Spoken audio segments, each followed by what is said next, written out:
Gravação iniciada. Ok. Então, retomando a nossa sessão de julgamento do dia 5 de novembro de 2020, período da manhã, primeira turma da terceira Câmara da segunda sessão do CAF. Presentes os conselheiros João Maurício Vital, Wesley Rocha, Kleber Ferreira Nunes Leite, Fernanda Melo Leal, Paulo César Macedo Pessoa, Letícia Lacerda de Castro, Maurício Dauri Tim do Vale e Sheila Ares Cartacho Gomes. Nós vamos iniciar pelo processo o item 56 da pauta, viação Cidade de Aracaju, de relatoria do Dr. João Maurício.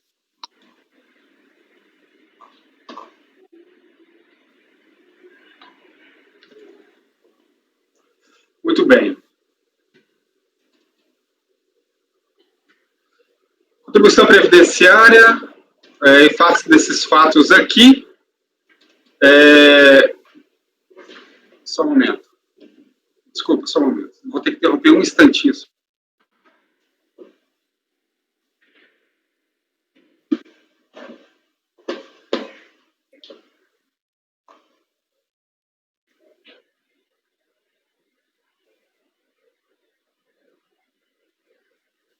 Desculpa, prosseguindo.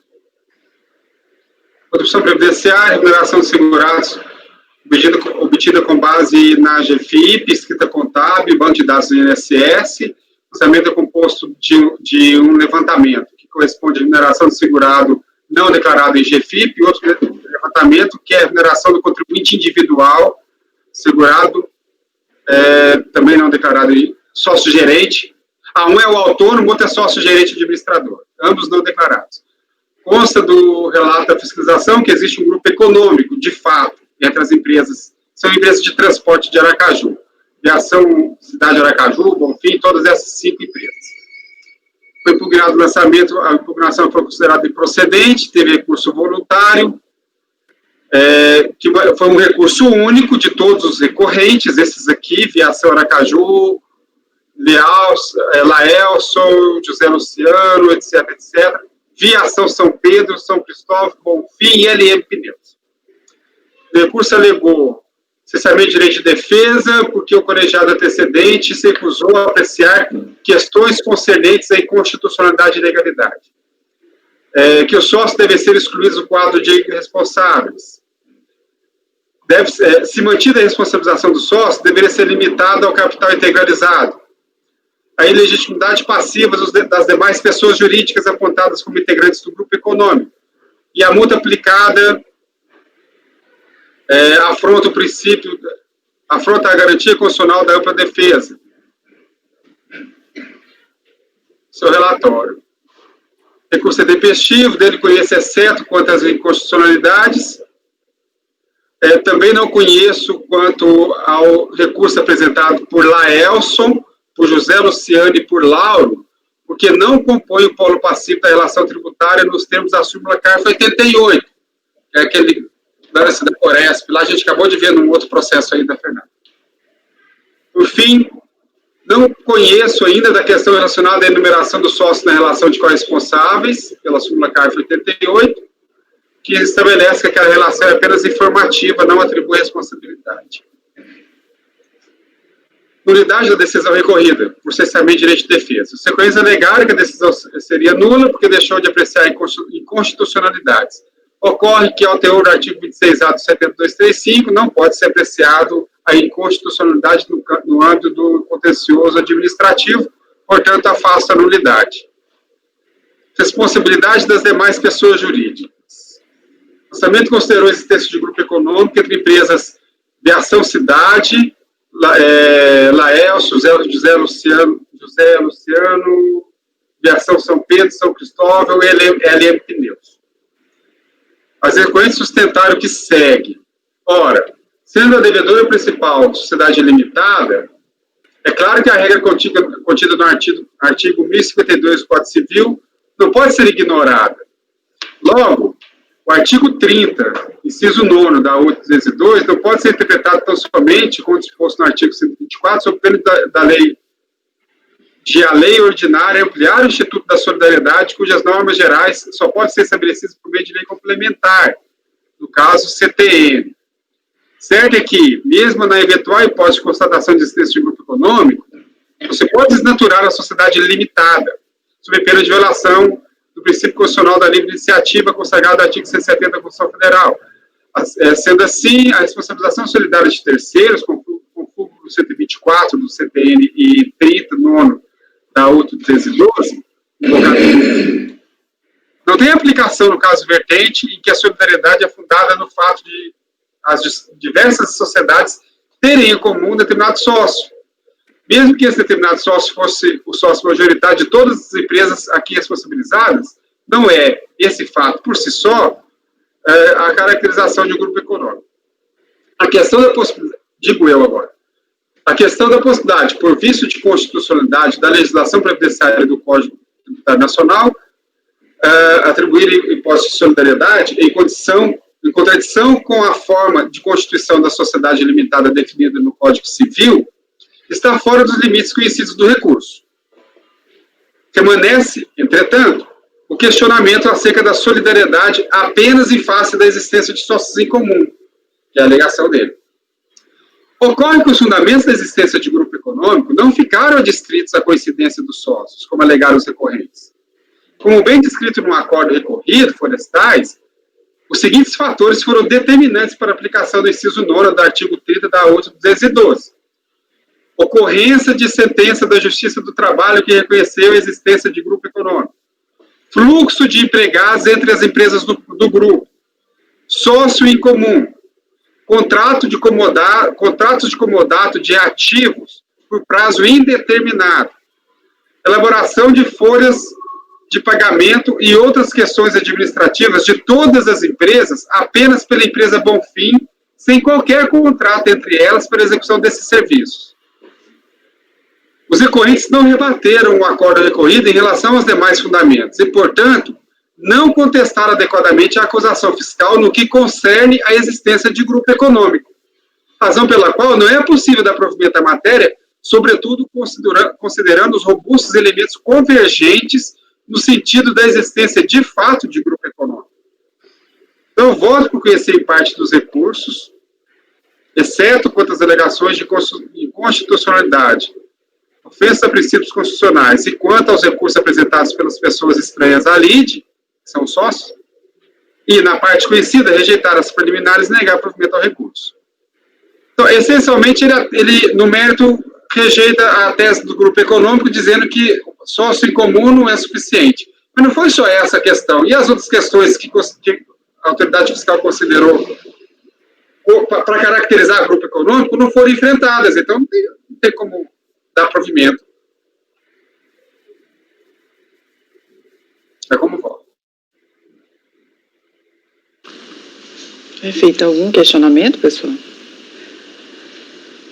Dr. Wesley? Nesses casos, quando há incidência de grupo econômico, geralmente a materialidade levantada pela fiscalização ela é bem robusta, né? Vários elementos e o contribuinte tem aí efetivamente uma dificuldade de afastar essas acusações. Então, é bem indescritivo normalmente. Não peguei até o momento nenhuma acusação de grupo econômico que não tenha sido bem descrita ou caracterizada. Então, eu vou acompanhar o relator. Dr. Kleber? Acompanho o relator. Doutora Fernanda? Acho que congelou a imagem. Aí. Doutora Fernanda?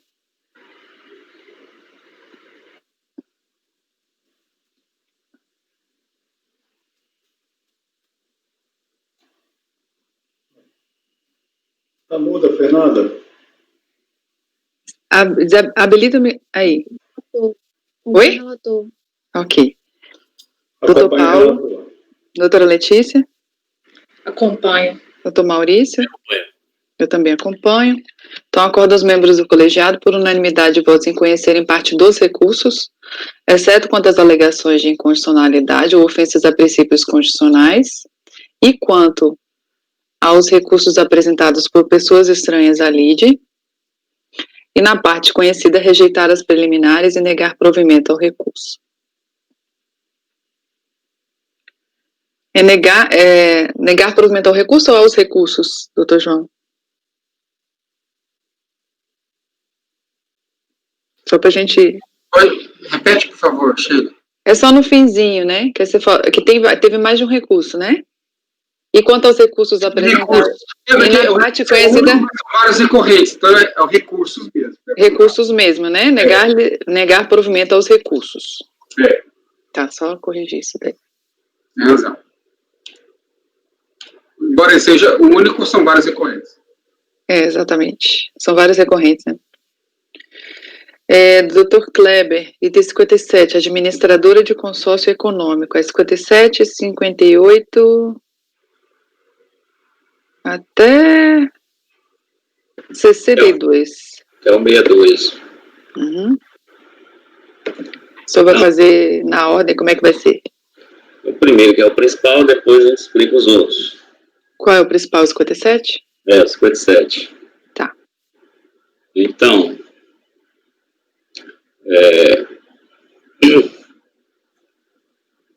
e uma retificação aqui, porque os que eu tinha colocado no primeiro dia, que vocês baixaram, eles foram alterados, os outros, né? Tendo em vista aquele meu posicionamento com relação à decadência, né?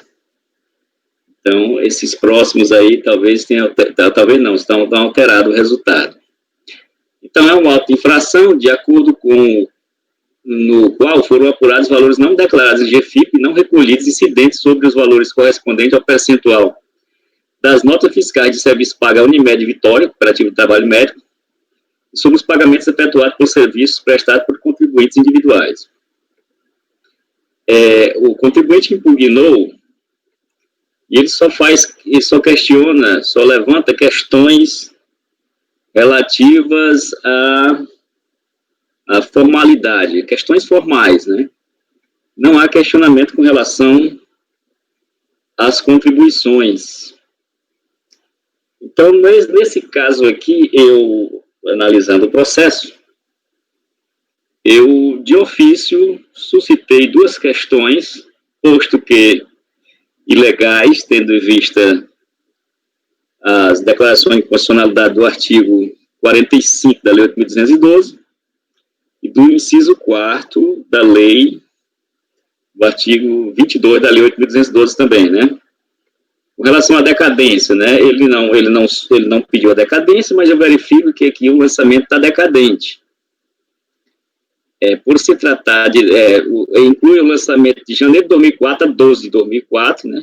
O ano de 2004, com data de ciência em 2 de 5 de 2007. Não, é 2009 aqui. A data de ciência eu errei aqui. Em dezembro de 2009, onde é que eu vou achar aqui?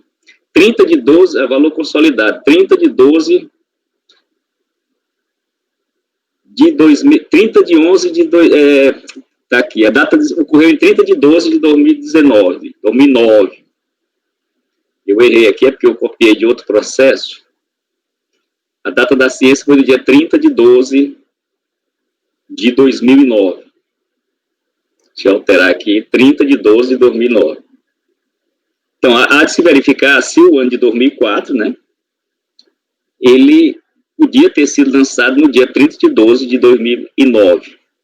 Por se tratar de tributo sujeito a lançamento por homologação, neste caso, a decadência operaria nos termos do artigo 150, parágrafo 4 do CTN, nos termos da súmula CAF número 99. Há de se verificar se houve antecipação de pagamento. Trata-se de lançamento complementar das diferenças entre os valores informados na GFIP e recolhidos com as apurações na folha referente ao percentual sobre as notas fiscais de serviço pago à Unimed, sobre os pagamentos efetuados prestados aos contribuintes individuais.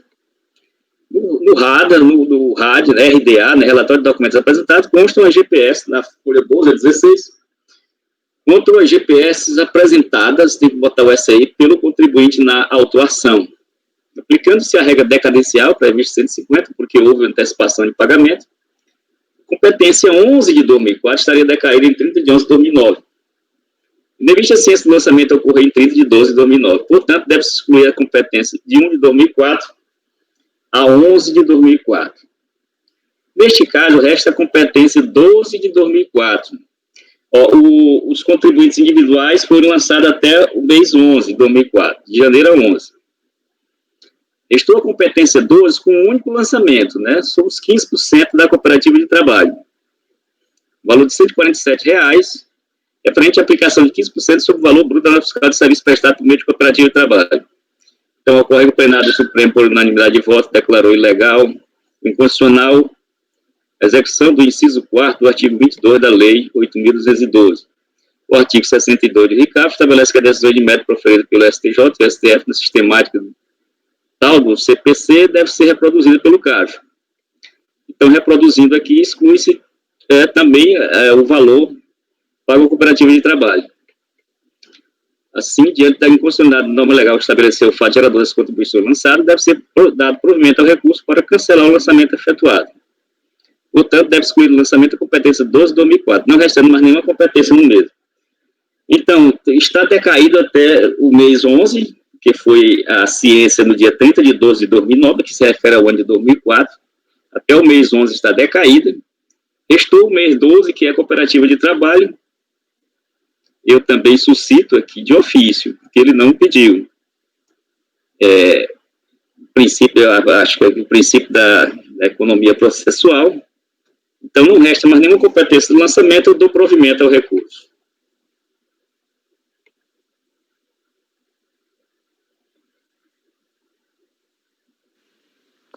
Minha dúvida é só, essa competência 11, ela vence no mês 12, né? Será que ela estaria decaída mesmo? Porque é 30 de 12 de 2009. O fato gerador é 30 de 11, é do fato gerador.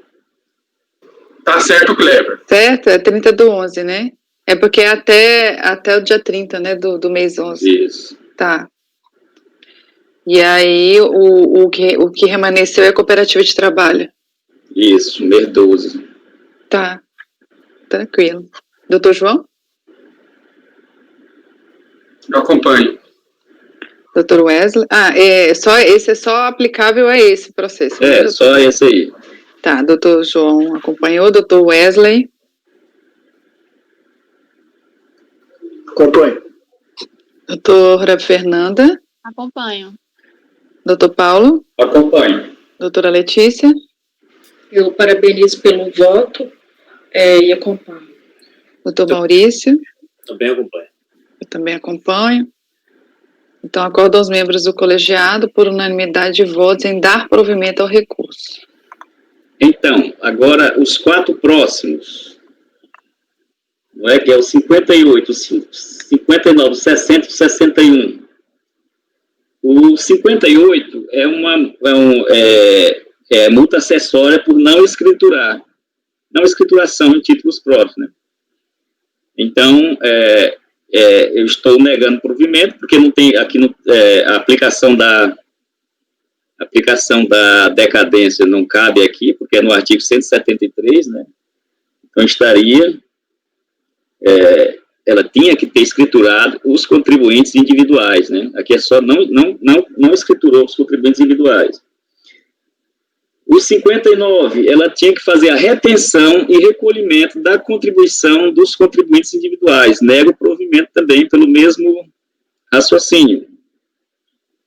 O 60, deixar de apresentar documentos. Negado o provimento também. E o 61, preparar a folha de pagamento dos contribuintes individuais. Então, estava legal. Então, esses 4 aqui eu nego o provimento, né? Eu faço o julgamento com base no julgamento da principal, mas aqui eu nego o provimento porque aplicando o 173.1, né?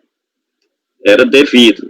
Então, eu faço as explicações aí, todos esses 4 aí eu nego o provimento. São todas obrigações acessórias que a empresa não cumpriu na época, então foi autuado e são legais os autos.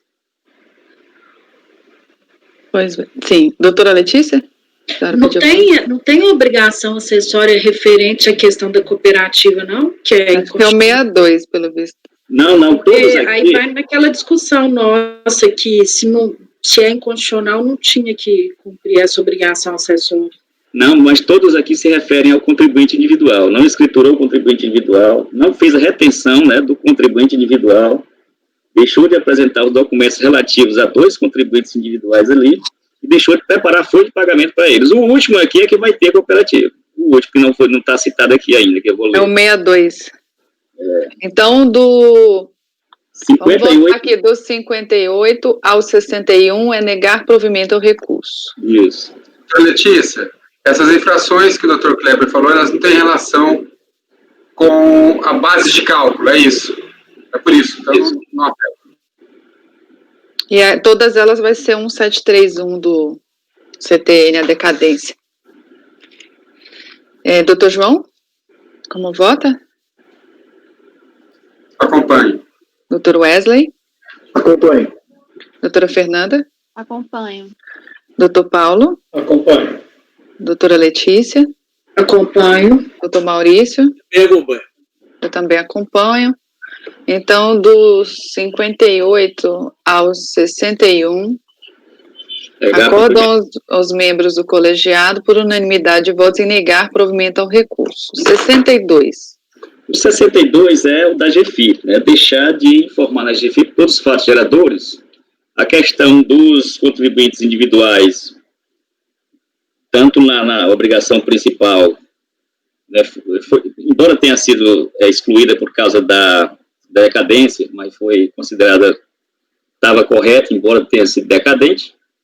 Aqui, no caso, eu mantenho a questão dos contribuintes individuais, e com relação também à obrigação principal, eu excluo do lançamento, excluído da base de cálculo da multa, os valores relativos à cooperativa de trabalho médico. Então, a única diferença é essa aqui, né? Então, é uma multa por deixar de... tinha que ter declarado na GFIP os contribuintes individuais, né, que ela não declarou, e foi multada também por não ter declarado as notas fiscais, né, os apontamentos das notas fiscais. Ela não declarou na GFIP, de prestação de serviço médico, que esse deve ser excluído porque foi declarado inconstitucional. O exposto, voto por dar parcial provimento ao recurso para que seja excluído da base de cálculo da multa os valores relativos à cooperativa de trabalho médico.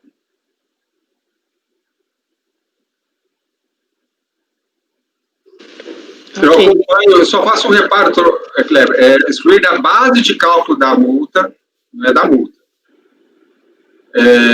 Excluir da base de cálculo os valores relativos à cooperativa de trabalho. Perfeito.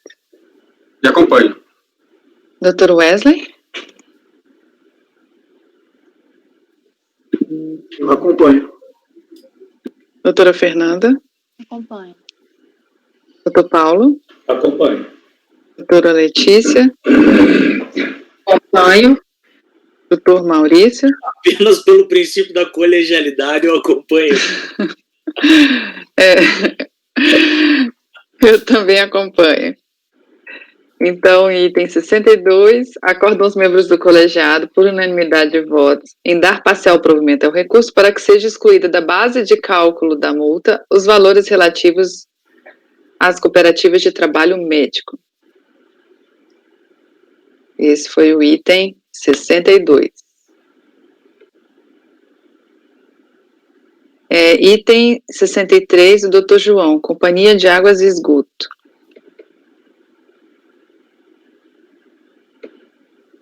Vamos lá. Também a contribuição previdenciária, a parte da empresa, seguro-acidente de trabalho e o adicional também do seguro-acidente de trabalho e terceiros. Decorrente da diferença entre valores declarados em GFIP e os efetivamente recolhidos. Então, partiu-se das GFIP. O lançamento foi impugnado, a impugnação foi considerada parcialmente procedente e, em decorrência dessa decisão, o tributo lançado foi reduzido a R$16 mil. Não houve remessa necessária.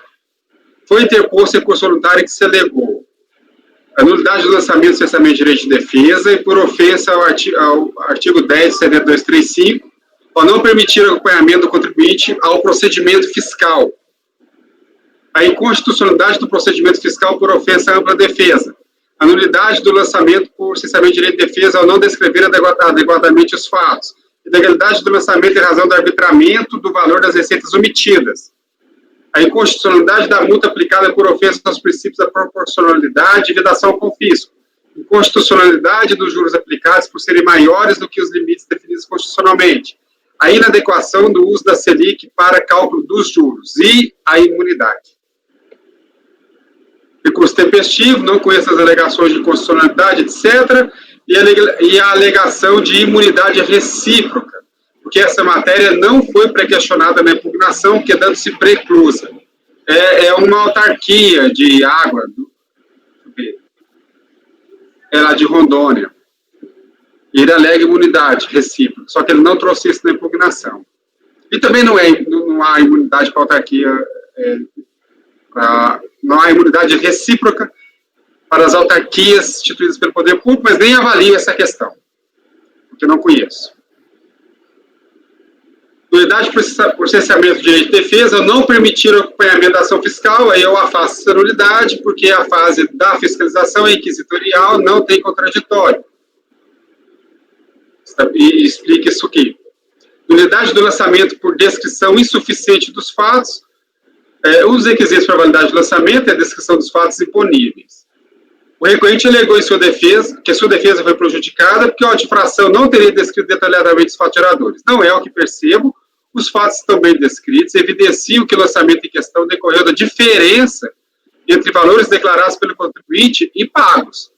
E eu coloco aqui a descrição que está no relatório fiscal. Eu acho que está muito bem compreensível. No caso dos autos, os fatos são singelos, não requerem nenhum entendimento especial para sua compreensão. Eventual limitação cognitiva do recorrente não pode ser invocada para sustentar a alegação de cessamento de direito de defesa e rejeita a nulidade. Do arbitramento agora no mérito, o arbitramento da base de cálculo.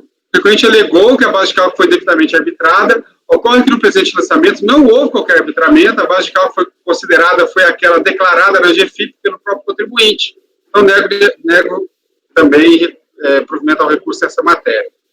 E cálculos dos juros com base da Selic, súmula CARF número 4. Então, voto por conhecer em parte do recurso, não conhecendo as alegações de inconstitucionalidades e da matéria preclusa, rejeitar as preliminares e negar provimento. Quer algum questionamento? Doutor Wesley? No caso da imunidade, ela não se aplica às contribuições também, né? Também, bem lembrado. Então, não dá nem para analisar aí, é só dos impostos. Acompanho o relatório. Doutor Kleber? Acompanho. Doutora Fernanda? Acompanho. Doutor Paulo? Acompanho. Doutora Letícia? Acompanho. Doutor Maurício? Acompanho. Eu também acompanho. Então, item 63, Companhia de Águas, acordam os membros do colegiado, por unanimidade de votos, em conhecerem parte do recurso, não conhecendo as alegações de inconstitucionalidade da matéria preclusa, rejeitar as preliminares e negar-lhe provimento.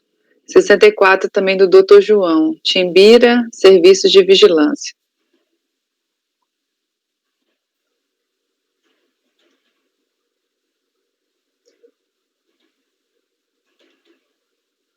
Só um instante.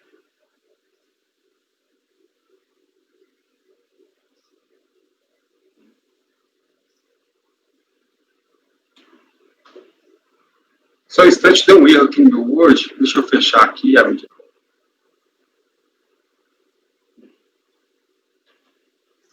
Arrumou o computador, Fernando? Isso que eu ia falar, a imagem está tão boa, arrumou? Não, gente, estou aqui com o tablet de Henrique. Gente, é porque está toda certinha a imagem, assim. Tá boa mesmo. Tá Vamos bom. lá. Contribuição previdenciária. Lançamento de contribuição descontada dos empregados, mas não recolhidas ao erário no período de 98 a 2006.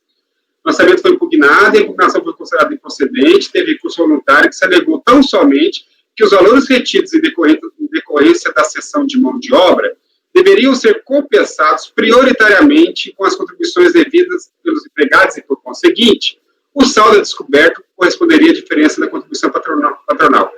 Esse processo foi um processo muito interessante, eu vou pedir a atenção de todos, porque o contribuinte traz uma tese aqui, uma tese que eu não vi ainda no colegiado. O lançamento foi consumado em 31/7/2007, refere-se a valores de contribuição previdenciária retidos dos segurados empregados e não recolhidos. Portanto, em tese, aqui a gente tem apropriação indébita. E diante dos indícios do cometimento desse crime, foi lavrada a representação fiscal para fins penais. De pronto, percebo que, consoante o 731, os períodos até 11 de 2001, inclusive, foram atingidos pela decadência. Ok? A controvérsia reside na forma de compensação dos valores de contribuição previdenciária retida da recorrente pelos tomadores dos serviços. A autoridade lançadora constatou que as contribuições retidas dos empregados não foram integralmente recolhidas e efetuou o lançamento das diferenças após compensar, período a período, os recolhimentos confirmados nos sistemas de controle de pagamentos da administração tributária e as retenções decorrentes da cessão de mão de obra. Ela fez isso mês a mês. O recorrente não contestou a existência das diferenças, evidenciadas no demonstrativo de folhas tais, mas alegou que os valores das retenções em face da cessão de mão de obra deveriam ser compensados, primeiramente, com as contribuições dos empregados em todos os períodos, ao invés de serem confrontados com as contribuições patronais e empregados de cada período, de modo que o total retido de 1 milhão e pouco fosse apropriado às contribuições dos empregados, independentemente do período de apuração, para só então atribuir esse eventual saldo às contribuições patronais, também independente do período de apuração. O colegiado da COI entendeu que a contribuição previdenciária é devida em cada período de apuração, que é mensal. Por conseguinte, consoante essa disposição legal, a compensação das retenções também deve ser por mês. Cito aqui a decisão recorrida, nessa parte. Não há reparos a fazer no acórdão recorrido. De fato, os valores pagos e retidos a cada mês foram confrontados com os valores devidos do respectivo mês. Primeiro com as contribuições dos segurados e, havendo saldo, com as contribuições patronais. Isso porque o fato gerador da contribuição previdenciária é mensal, como estabelece o artigo 20, etc., da 8.212. O artigo 10, os parágrafos 4º e 9º e artigo 10 e artigo 209 do decreto 30.048 arrematam a questão ao estabelecer a compensação dentro do próprio período. Cito aqui. Observe-se que os valores de contribuição previdenciária retida em face da cessão de mão de obra devem ser compensados pelo cedente dentro do mês em que ocorreu a retenção. Apenas na impossibilidade de haver compensação integral na própria competência, que o saldo remanescente poderá ser compensado com outras competências posteriores. Portanto, a autoridade lançadora agiu nos limites e preceitos legais e regulamentares para efetuar a compensação e aproveitar os pagamentos efetuados constituir o crédito tributário nos meses em que foram constatadas as diferenças. Qual que é a questão essencial? O recorrente queria que pegasse esse crédito, ele admite que teve uma diferença, mas ele queria que compensasse tudo que era devido de retenção de terceiros para se livrar do crime de apropriação indébita e o saldo remanescente, então, recaísse sobre as contribuições patronais. Era essa a tese dele. Aí eu estou dizendo, não, isso não é possível, tem que fazer isso mês a mês. E aí, no mês em que não teve saldo a compensar, a diferença de valores retidos e não recolhidos implicará na apropriação indébita daquele mês. Então, na verdade, o que ele pede aqui é para tentar se livrar da apropriação indébita. Aí estou dizendo, não, a compensação foi correta, mês a mês. Aí eu volto para parcial provimento e reconhecer de ofício a decadência até o período 11/2001, inclusive. senhor está mantendo aí a acusação da apropriação indébita, né? Eu não entro no mérito da representação fiscal, até tem súmula quanto a isso. Não, sim. A compensação está certa. Agora, por decorrência, tem, em tese, tem uma apropriação indébita, que é uma questão que está sendo avaliada lá na representação fiscal. Ou seja, a compensação, como foi feita, e que eu entendo que está correta, implica em valores retidos dos empregados e não recolhidos. Isso aí acontece. Em alguns meses. Tá ok. Certo. Doutor Wesley. Acompanha. Acompanha? Doutor Kleber. Acompanho. Doutora Fernanda. Acompanho. Doutor Paulo. Acompanho. Doutora Letícia. Acompanho. Doutor Maurício. Também acompanho. Eu também acompanho. Então, item 64, acordam os membros do colegiado por unanimidade de votos em dar parcial provimento ao recurso para reconhecer de ofício a decadência dos períodos até 11 de 2001, inclusive. 65, do doutor Maurício Elemec. Senhora presidente, poderíamos julgar o 65, em conjunto com o 106? Sim, eu botei separado de novo. Mas eu estou pensando aqui, Sheila, que talvez eu tenha mandado um longe do outro também. Porque... Deve ter ficado longe. Certamente. Mas engraçado, eu anoto os nomes de um por um que está repetido para deixar tudo junto. Mas desculpem. Eu também peço desculpas, na próxima vez mandarei.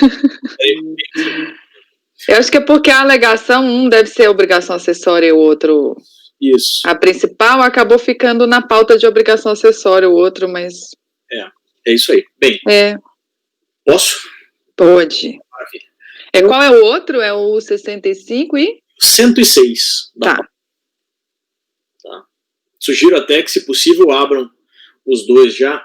O 65 é um recurso voluntário, folhas 132 a 143, em que a recorrente sustenta em síntese, são dois, na verdade, autos de infração, né? Sobre o 37.345.257.8, ela menciona que as compensações relativas aos meses de 1 de 2008 e 6 de 2008 a 11 de 2008, objeto da autuação, referem-se às parcelas destacadas em notas fiscais, conforme um quadro apresentado lá nas folhas 135 a 137, relativa a vendas de serviços às empresas neles mencionadas, correspondente à alíquota de 11%. Tá? Portanto, perfeitamente passíveis de compensação nas GPS, correspondente aos meses de sua respectiva competência. As compensações foram efetuadas, pois a empresa sofreu as retenções nas citadas notas fiscais. B. Não foi concedida a contribuinte o direito de esclarecer as dúvidas do agente fiscal durante o procedimento administrativo. C. Desconhece-se a razão das glosas efetuadas, eis que devidamente entregues as notas fiscais solicitadas pelo agente fiscal. E, no que se refere ao auto de infração 37.345.2560, ele menciona que as contribuições devidas incidentes sobre a folha de pagamento correspondentes a 4 de 2008 foram devidamente informadas na GFIP e recolhidas regularmente, e a empresa efetuou recolhimento a maior de R$ 20.067,61, quando precisava recolher R$ 18.622,47, que já foi apontado por auditoria e será objeto de repetição em débito em procedimento próprio. Tá? Juntou uma série de documentos. Essa questão diz respeito a contribuições previdenciárias não recolhidas e também relativas às glosas de compensações indevidamente efetuadas por essa empresa. Tá? Na descrição dos fatos que deram causa ao lançamento, no que se refere ao primeiro aí, eu cito aí folhas 16 a 20, tá? No que se refere à segunda autuação, também transcrevo, tá? A impugnante, a contribuinte, né, hora recorrente, apresentou impugnação lá, as folhas 87 e 88, mas ela alegou nessa impugnação o quê? Que jamais agiu com ilicitude a fim de ser arbitrada a quantia tão onerosa a fim de penalidade, e não foi dada oportunidade de ampla defesa ao impugnante, vez que esse jamais foi notificado para corrigir os erros apurados, contestar o processo administrativo fiscal, muito menos oportunidade de regularizar os mesmos sob orientação da Receita Federal. A DRJ, lá nas folhas 120 a 124, negou provimento à impugnação, mantendo a exigência fiscal, conforme a ementa aí transcrita, né, em que se estabelece a obrigatoriedade do recolhimento das contribuições sociais, previdenciárias, a glosa da compensação, a inexistência de cerceamento de defesa e o reconhecimento da suspensão do crédito tributário em razão do 151 lá do CTN. Segundo as folhas 323 e 324, teria havido um pedido de parcelamento automático em 1/12 de 2014. Tá? Entretanto, nas folhas 327 e 328, a menção de cancelamento desse parcelamento em 19/8 de 2016. Tá?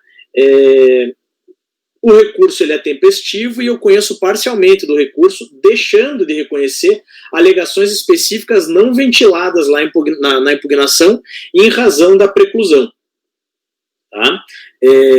Lembrando que o único argumento que estava na impugnação e está no recurso voluntário diz respeito ao suposto cerceamento de defesa.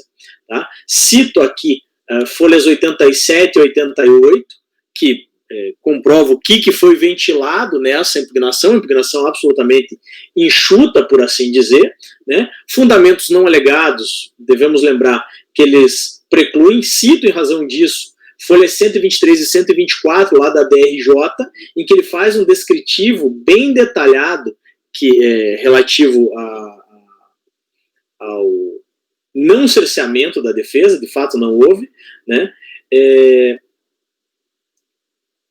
É importante ressaltar que não houve cerceamento de defesa também, porque a recorrente foi intimada por diversas vezes para se manifestar nos autos, né, e eu cito todas elas aí, do item 1 até o item 7, em nenhuma delas dessas oportunidades ela se manifestou, né, foi oportunizada a apresentação de impugnação, a recorrente apresentou a impugnação na qual se limitou a realizar uma brevíssima argumentação de cerceamento de defesa, que não aconteceu, frise-se, e também apresentou um recurso voluntário. Então não há que se falar em cerceamento de defesa. Diante disso, eu nego provimento ao recurso. Tá? Esse é o 65. Tá? No que se refere ao 66, são duas obrigações acessórias. O Código de Fundamentação Legal 34 e o 78. Tá? Aconteceu mais ou menos a mesma coisa, a mesmíssima coisa, as alegações são muito semelhantes, tá? E eu nego provimento também ao recurso em razão dela efetivamente ter descumprido essas duas obrigações acessórias. É como voto, senhores. Desculpe a demora, inclusive. Obrigada, doutor Maurício. Alguém tem algum questionamento? Doutor João, como vota? É o item 65 e 106, está negando provimento. Acompanho nos dois. Doutor Wesley? Acompanho. Doutor Kleber? Acompanho. Doutor Paulo? Acompanho. Doutora Letícia? Fernanda! Oh, meu Deus! Doutora Fernanda? Acompanho em ambos. Doutora Letícia? Acompanho. Eu também acompanho. Acordam os membros do colegiado, por unanimidade de votos, em negar provimento ao recurso. Esse foi o item 65 e o item 106.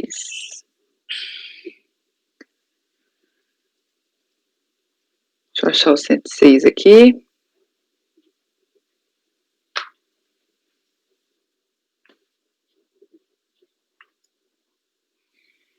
A gente ainda está fazendo os de ontem à tarde.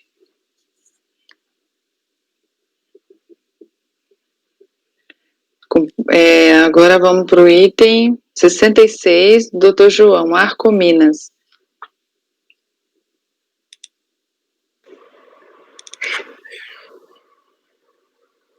Aqui a questão é simples. A questão de relevação da multa de GFIP, é possível ser relevada a multa do GFIP, tem previsão legal, desde que sane a irregularidade da GFIP integralmente. Nesse caso, ele até apresentou a GFIP retificadora, mas não sanou integralmente, portanto, não faz jus à relevação da multa. Essa é a questão essencial do processo. Ele só pede isso, relevação da multa. Eu explico aqui a diferença que ele deixou de... Quer dizer, ele retificou, mas ainda ficou uma diferença, portanto, a correção não foi integral, e não tendo sido integral, não tem como relevar a multa. Aqui, ao contrário do que afirmou o recorrente, a compensação do crédito tal não altera a matéria lançada. Ocorre que não se está a tratar, neste processo, do pagamento da contribuição devida, mas da correta informação em GFIP. Ao corrigir a omissão, para, então, fazer jus à relevação da penalidade, o contribuinte deveria ter informado no campo valor devido à Previdência o montante da contribuição devida, que era 5.470, e no quadro compensações, o valor do crédito compensado. Ao invés disso, ele informou no campo devido à Previdência o valor líquido, já deduzido do seu crédito. A informação ficou, pois, errada, o que afasta a possibilidade da relevação, razão pela qual não há reparos a fazer no acordo recorrido.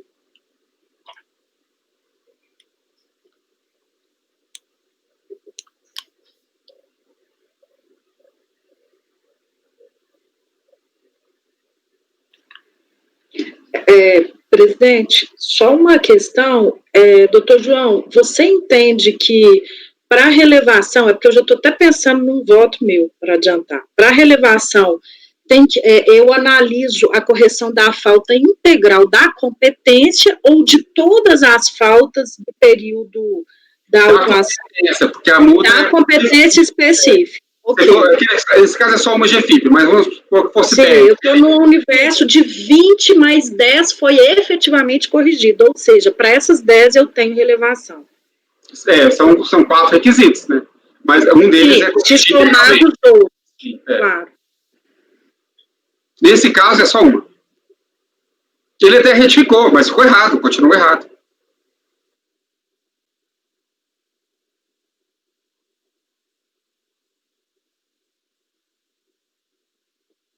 Então, nesse caso, o senhor está negando provimento, né?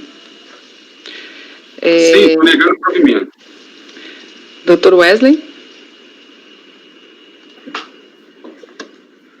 Eu acompanho. Doutor Kleber? Eu acompanho.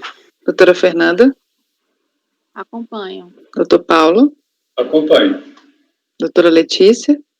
Acompanho. Doutor Maurício? Também acompanho. Eu também acompanho. Então, item 66, acordo aos membros do colegiado por unanimidade de votos em negar provimento ao recurso. Item 67, doutor Kleber, Palma. Palma Engenharia. Trata-se de uma NFLT lavrada em nome do sujeito passivo indicado. Foram incluídas as contribuições previdenciárias incidentes sobre remunerações pagas e devidas às contribuições tanto da empresa como de terceiros, né? A empresa dedica-se ao ramo de construção civil, tendo as contribuições sido apuradas nesses diversos 6 aí, diversas obras. Foram detectadas diversas irregularidades, foi apresentado o livro diário do ano de 2007, mas é facultada porque era lucro presumido, também não apresentou nenhum outro livro, e livro caixa ou registro de inventário no período, e diversas outras irregularidades, aí botado no relatório, subido pelo fiscal, que levantou por aferição indireta, fez o levantamento por aferição indireta.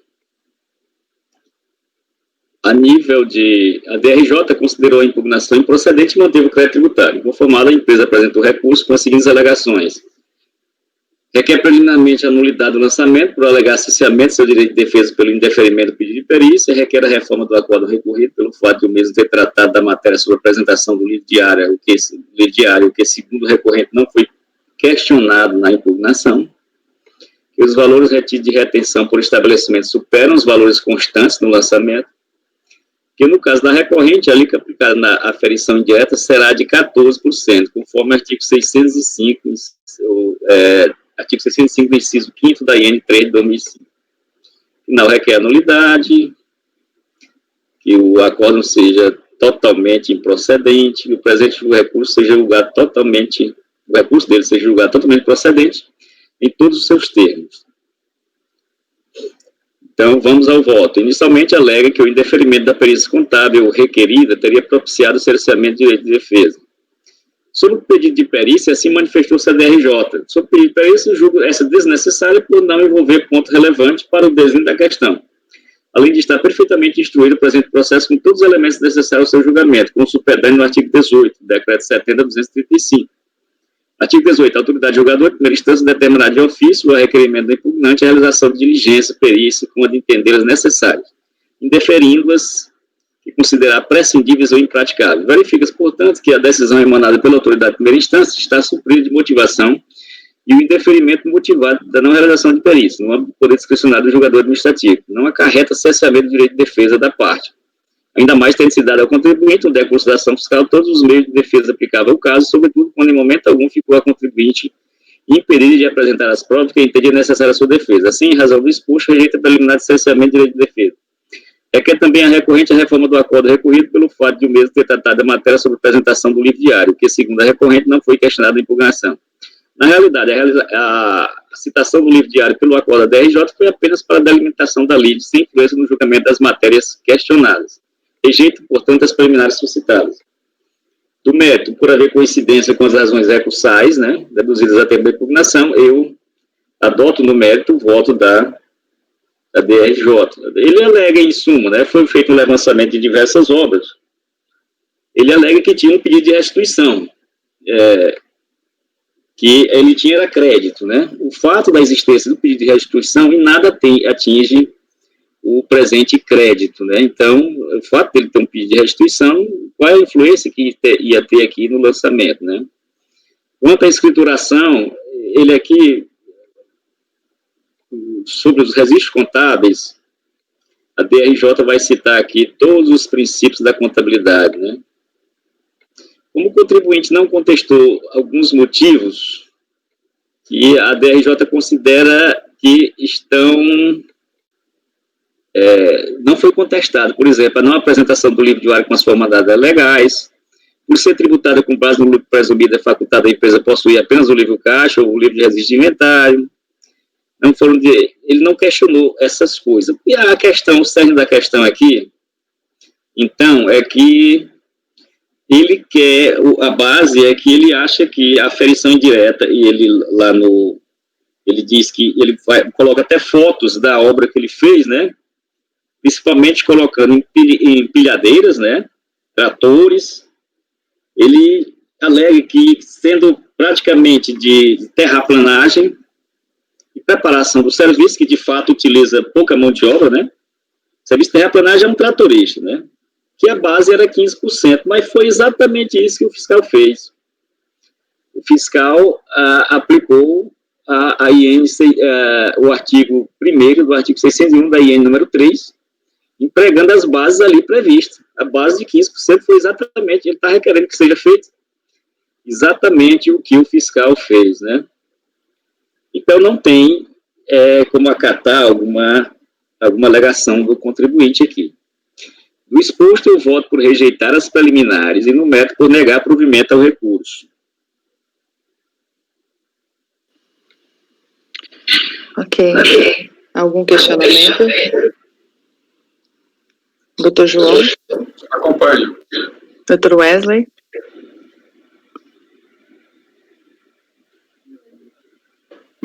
Travou aqui. Acompanho. Doutora Fernanda? Acompanho. Doutor Paulo? Acompanho. Doutora Letícia? Acompanho. Doutor Maurício? Também acompanho. Eu também acompanho. Então, item 67, acordam os membros do colegiado por unanimidade de votos em rejeitar as preliminares e negar provimento ao recurso. 68, comercial Chuveirão, também do Dr. Kleber. Comercial Chuveirão.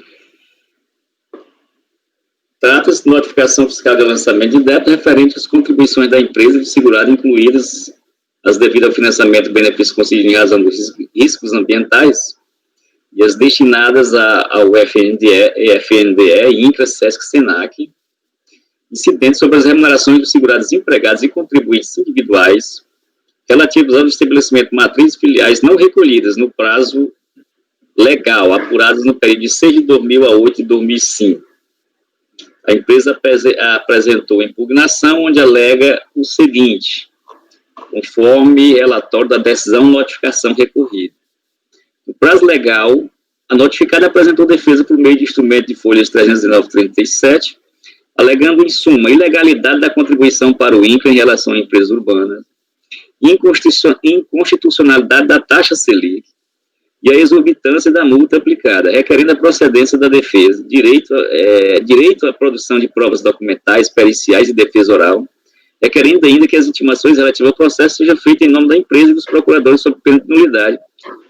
Com a defesa, nenhum documento foi apresentado. A exceção do contencioso previdenciário da Delegacia da Receita Previdenciária de Araçatuba considerou o lançamento procedente e manteve o crédito tributário.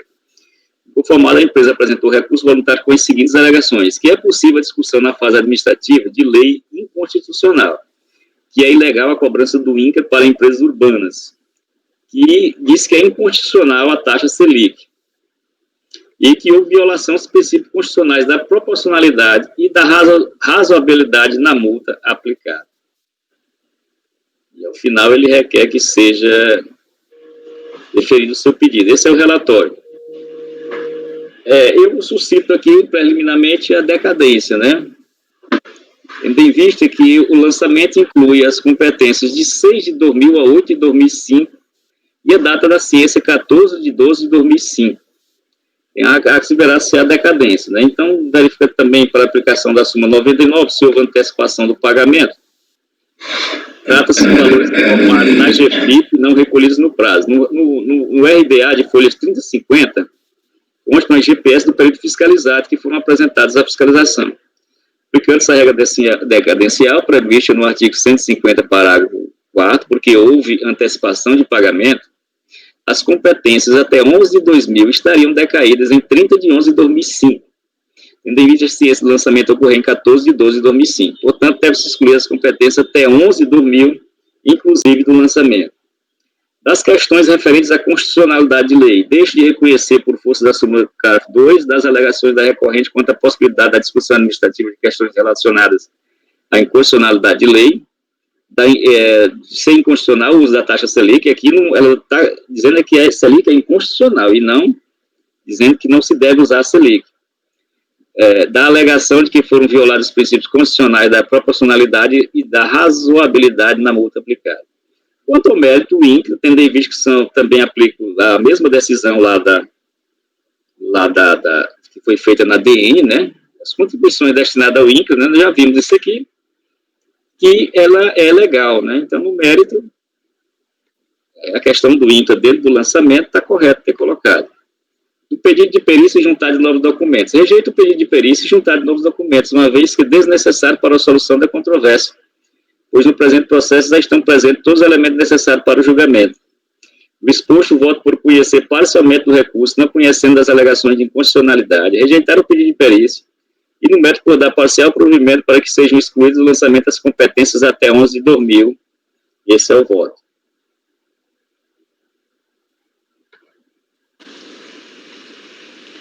Ok. Aí os que você está excluindo, você está reconhecendo de ofício a decadência, né? É de ofício. Só para eu colocar no meu dispositivo. Doutor João.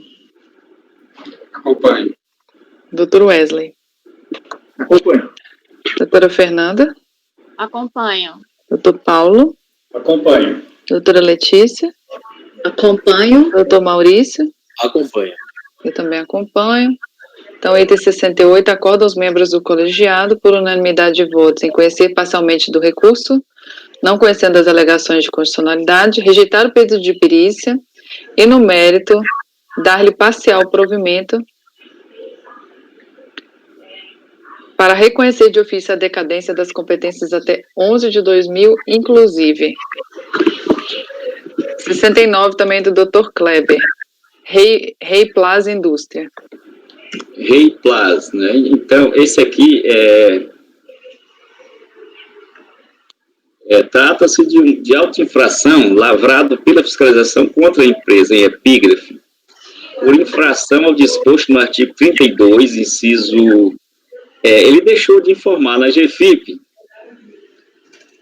os segurados contribuintes individuais, sócio-administradores, no período de 1 a 11 de 2004. Então, nesse caso aqui, eu pesquisei aí no processo para ver se já tinha sido julgada a obrigação principal, né? Porque aqui é a obrigação acessória, né? Eu tive que fazer essa pesquisa e encontrei, né? Ela apresentou manifestação de inconformidade, aliás, eu botei manifestação de inconformidade, né? Apresentou impugnação, né? Ela da inexistência da infração, da inocorrência de prejuízo à fiscalização, aduz que o presente aí é improcedente, pois não restou caracterizada a infração.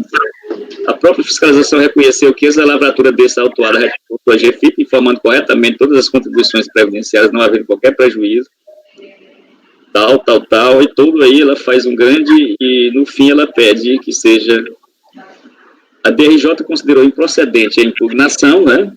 Ela deixou, no caso aqui nós estamos julgando, ela deixou de declarar na GFIP os contribuintes individuais, né, administradores. A DRJ considerou improcedente a impugnação, manteve o crédito tributário e determinou a aplicação do cálculo da multa mais benéfica ao contribuinte. Conformada, a empresa apresentou o recurso voluntário com as mesmas alegações da impugnação, este é o relatório. Da obrigação acessória do seu descumprimento. O motivo da autuação, conforme descrito no relatório fiscal, foi o fato da empresa não ter declarado de GFIP os fatos geradores de contribuições previdenciárias referentes aos segurados contribuintes individuais, sócio-administradores, no período de 1 a 11 de 2004.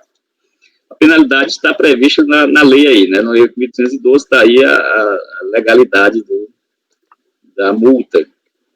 Do resultado do julgamento do PAF número 195.15.0025.24/2008-29. Junto com o presente processo, foi também lançado o auto de infração da obrigação principal, que não foi informada na GFIP, a obrigação principal, né? Objeto do auto de infração desse recurso, que se encontra no processo que eu já li aí. No processo principal, foi julgada a impugnação apresentada, no qual a DRJ reconheceu a procedência do lançamento e manteve o crédito tributário. Portanto, são devidas contribuições com relação aos valores pagos aos segurados contribuintes individuais sócio-administradores no período de 1 a 11 de 2004, período da obrigação acessória desse processo. No entanto, mesmo com a improcedência da impugnação, a empresa não apresentou recurso, antes incluiu o auto de infração do parcelamento da Lei 11.941 de 2009. Portanto, a empresa era obrigada a declarar as contribuições acima no período incluído no lançamento. E correto está a multa lançada neste auto de infração, e a mesma deve ser mantida. O mérito, ela questiona porque é que duas multas aplicadas aqui, né? Uma multa foi, além da multa da GFIP, foi aplicada uma multa prevista na Lei 8.212, no artigo 35, que cobra 15% de multa por atraso, no caso, antes da notificação, até a notificação, né? Então, como ele foi notificado, recebeu uma notificação, então foi aplicada a multa de 15% na obrigação principal. E ele questiona, então, isso. Já pagou a multa lá na obrigação principal, de 15%, que ele parcelou. E aqui está pagando a multa da GFIP. Então, ele vê aí como um bis em idem, mas nós estamos vendo aqui, eu faço a explicação, que são duas multas distintas, né? O 15%, o valor de 15% lá é uma multa, uma base legal aqui, e a multa da GFIP com outra base legal. Então, diante dos dispositivos citados, depende que duas são as multas, umas a ser lançadas sobre o atraso no recolhimento das contribuições previdenciárias e outra por informações não prestadas na GFIP, portanto, são multas distintas.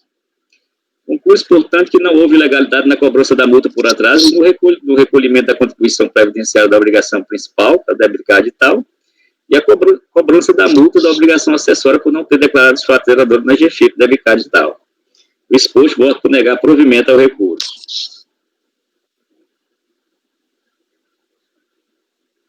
Ok. Alguém tem algum questionamento? Doutor João? Acompanho. Doutor Wesley? Acompanho. Doutor Kleber? Acompanho. Doutor Kleber é o relator. Doutora Fernanda? Acompanho. Doutor Paulo? Acompanho. Doutora Letícia? Acompanho. Doutor Maurício. Também acompanho. Eu também acompanho. Esse foi o item 69. Acordam os membros do colegiado, por unanimidade de votos, em negar provimento ao recurso. O item 70 a gente já julgou. 71, indo para a nossa pauta da manhã. Doutor Paulo, Educandário dos Sagrados Corações de Jesus e Maria, 71 item. Vamos ouvir o Paulo hoje, ó.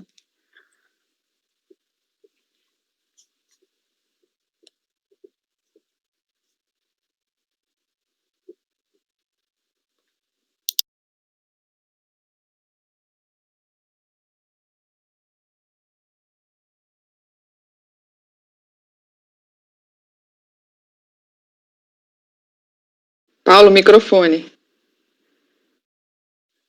Ok, ouvindo? Bom, faço um breve relatório. O processo trata de pedido de restituição de indébito de contribuições previdenciárias.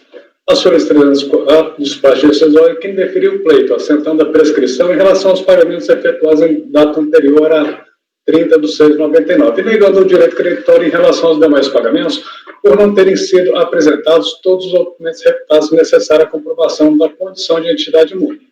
Ela apresenta impugnação, que é manifestação de inconformidade, que foi reputada improcedente. E eu faço aí, eu transcrevo aí os fundamentos aí da denegatória. E vamos ao voto. Bom, eu deixo de conhecer do pedido de repetição de indébito referente aos pagamentos pertinentes à competência de abril e maio de 99, reputados prescritos no despacho decisório, matéria essa que não foi questionada na manifestação de inconformidade. Então, eu cito aí os períodos que eu estou reputando, que eu não estou conhecendo. Conheço das demais matérias. No mérito, quanto aos pagamentos não alcançados pela prescrição, o fundamento dado pela decisão de piso para negar o direito creditório, qual seja a falta de apresentação do ato declaratório de que trata o parágrafo tal do regime geral da Previdência, Regulamento Geral da Previdência Social, mediante o qual o INSS reconhecia a isenção conferida à entidade, está suprida pelo documento de folhas 364, emitido por essa autarquia em 1994, a título precário, reconhecendo a isenção, enquanto a entidade atendesse os requisitos legais com fundamento no então vigente Decreto 602 de 92. Entendo que esse documento foi recepcionado pelo referido dispositivo do regime geral, Regulamento Geral da Previdência Social, e é apto a suprir tal requisito.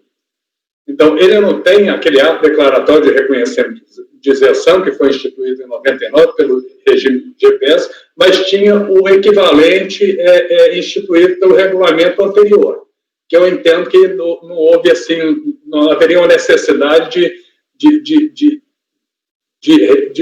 refazer esse pedido aí, especialmente no ano de 99, né? Então, é assim que eu estou votando. Eu voto por conhecer parcialmente do recurso, não conhecendo a matéria preclusa, e no mérito dar-lhe provimento para reconhecer o direito creditório em relação aos pagamentos alcançados pela prescrição.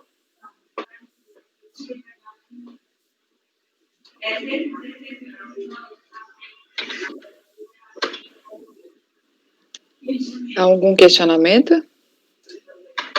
Doutor João. Acompanho. Doutor Wesley. Acompanho. Doutor Kleber. Acompanho. Doutora Fernanda. Acompanho. Doutora Letícia. Acompanho. Doutor Maurício. Acompanho. Eu também acompanho. Então, acordam os membros do colegiado. 71. Por unanimidade de votos, em conhecer parcialmente do recurso, não conhecendo da matéria preclusa, e no mérito, dar-lhe provimento para reconhecer o direito creditório em relação aos pagamentos não alcançados pela prescrição. Item 72, doutor João. Catarina Valese.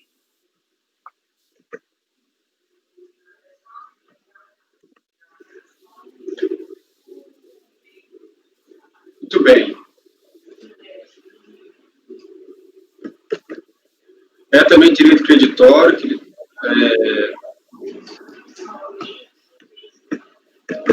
decisório foi indeferido pedido de reembolso de salário maternidade e salário família de 9 de 2008, apresentado por meio de PERDECOMP, número tal. O contribuinte manifestou inconformidade com a decisão e essa manifestação foi considerada improcedente. Teve recurso voluntário que ele alegou. Pedimos seja reconsiderada a vossa decisão, esse é o recurso voluntário. Pedimos que seja reconsiderada a vossa decisão, pois foram efetuadas as correções da GFIP, PERDECOMP, no que se refere a salário família e salário maternidade da funcionária em questão. Esse é o relatório. O contribuinte teve ciência da decisão em fevereiro de 2015, apesar de não constar a data da interposição do recurso voluntário, dou por tempestivo e dele conheço, porque o despacho da autoridade preparadora que a ele fez referência é de 20 de 2 de 2015, dentro do prazo recursal, portanto. Quer dizer que ela só pode ter apresentado recurso nesse período. A recorrente solicitou, por meio do PERDECOMP, reembolso de salário maternidade e salário família relativos a 9 de 2008. O pedido foi indeferido porque os valores pleiteados não correspondiam aos que estavam declarados na GFIP. Além disso, o total de dias de afastamento da licença maternidade informado no PERDECOMP foi 121 dias, sem justificativa médica para exceder os 120 dias legalmente autorizados. Do PERDECOMP, constou contribuição devida de R$ 656 salário família e 165 de... Não, contribuição de 656, R$ 165 salário maternidade e... Não, de salário família e 2.200 salário maternidade, é isso. Com crédito resultante de 1.700. Porém, não apresentou nenhum documento para comprovar qualquer dos valores informados no PERDECOMP. Aliás, os únicos documentos apresentados dão conta de que o valor do salário família pago aos empregados no período foi ainda menor, foi R$ 65, e não 165. O único pagamento de salário maternidade comprovado foi R$ 55, e não 2.232. Totalmente discrepante do que constou do PERDECOMP. Diante da divergência de informações fornecidas pelo contribuinte, é necessário prova inconteste do direito creditório pleiteado para análise do indébito. Ao recurso, foram juntados extratos de GFIP transmitidas em 9 de 2 de 2015, quando o contribuinte já não mais se encontrava ao abrigo da espontaneidade. Portanto, não é possível conhecer desses documentos. Ainda que fossem conhecidos, eles também não coadunam com os comprovantes de pagamentos apresentados nas folhas tais, quando da apreciação do pedido da restituição. Portanto, por absoluta falta de provas do quanto pleiteado no PERDECOMP, não há como dar provimento ao recurso. Eu voto por negar provimento. Na verdade, não é líquido. Ele alegou que tinha um crédito que ele não provou e as provas que existem apontam para valores diferentes, totalmente diferentes e bem menores. Então, não tem prova nenhuma de nenhum indébito. Ok. Alguém tem algum questionamento? Dr. Wesley. Acompanho. Dr. Kleber. Acompanho. Doutora Fernanda. Acompanho. Dr. Paulo. Acompanho. Doutora Letícia. Só um Acompanho. minutinho, viu? Eu volto já. Dr. Maurício. Acompanho também. Eu também acompanho. Então, item 72, acordam os membros do colegiado por unanimidade de votos em negar provimento ao recurso. 73 e 74 são do Dr. Maurício, Câmara Legislativa do DF.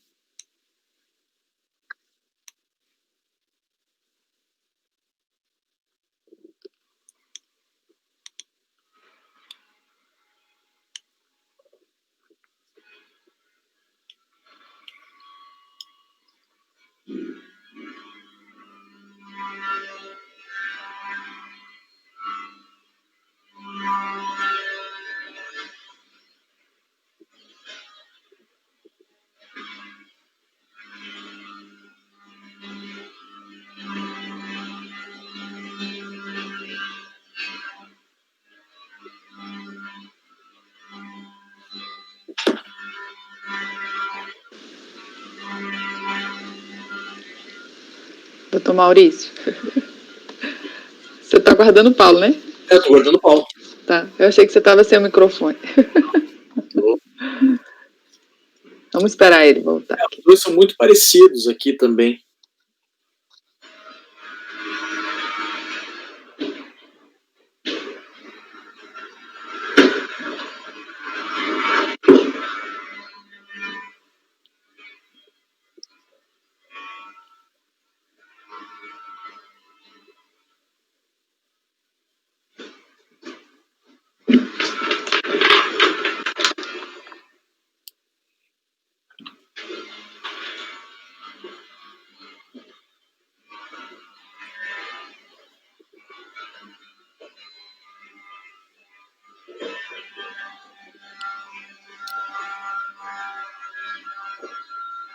Pronto, doutor. Oh, maravilha. Então, pessoal, os 73 e os 74 são muito semelhantes, inclusive voto de maneira igual nos dois. Tá? O 73 é um recurso voluntário, que está lá nas páginas 82 a 95, em que a recorrente sustenta, em síntese, o seguinte: que o Distrito Federal tem legitimidade para apresentar o presente recurso em razão de ter personalidade jurídica, ao contrário da Câmara Legislativa do Distrito Federal, conforme o entendimento do CARF. Os valores objeto de atuação pagos aos ocupantes de cargo eletivo a título de que são isentos e não tributáveis sob a rubrica de diárias e ajudas de custo possuem natureza indenizatória, logo eles não poderiam sofrer incidência de contribuição previdenciária. Tá? Não cabe o argumento referente à necessidade de lei expressa para justificar a isenção. A tese pressupõe que a contribuição previdenciária incidiria sobre os valores em questão, o que na visão dele não é o caso, e cabe ao fisco evidenciar a utilização dos recursos recebidos em benefício próprio da recorrente em atividade não relacionada com a função legislativa, o que não ocorreu nos autos. Tá? Então, essa questão diz respeito a um auto de infração de contribuições sociais previstas nos artigos 11 e 33 da Lei 8.212, tá? Referente a fatos ocorridos entre 9 de 2007 a 12 de 2008. A autuação alcançou um montante de R$ 318.996,79, e há a descrição, no termo de verificação fiscal, as folhas 10, a descrição dos fatos que deram causa ao lançamento. Né? E por quê? Porque a contribuinte deixou de recolher contribuições previdenciárias patronais não declaradas em GFIP incidentes sobre as remunerações pagas, devidas ou creditadas aos segurados a serviço dele sujeito passivo, além de contribuições relativas ao financiamento em razão do grau de incidência de incapacidade laborativa decorrente dos riscos ambientais. Eu cito aqui, transcrevo o que consta nesse documento, que diz respeito a remunerações por custos. Então, tá? Os dados analisados pela fiscalização foram folhas de pagamento contendo as remunerações inerentes ao período apurado, informações declaradas em GFIP e demais documentos apresentados pelo contribuinte, frise-se, apresentados pelo contribuinte. Tá? Consta do processo ainda o quadro representando o pagamento de ajudas de custo, né, no início e final da sessão legislativa, bem como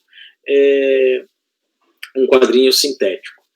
O Distrito Federal apresentou impugnação, folhas 37 a 52, sustentando essencialmente os mesmos argumentos do recurso voluntário, e por ocasião do julgamento pela DRJ, a DRJ de São Paulo, em 12 de setembro de 2013, folhas 60 a 76, negou provimento à impugnação, mantendo integralmente a exigência fiscal, né, entendendo que se considera salário de contribuição e remuneração oferida em uma ou mais empresas, assim entendida a totalidade dos rendimentos pagos, devidos ou creditados a qualquer título durante o mês, destinados a retribuir o trabalho, qualquer que seja a sua forma, inclusive as gorjetas e ganhos habituais sob a forma de utilidades.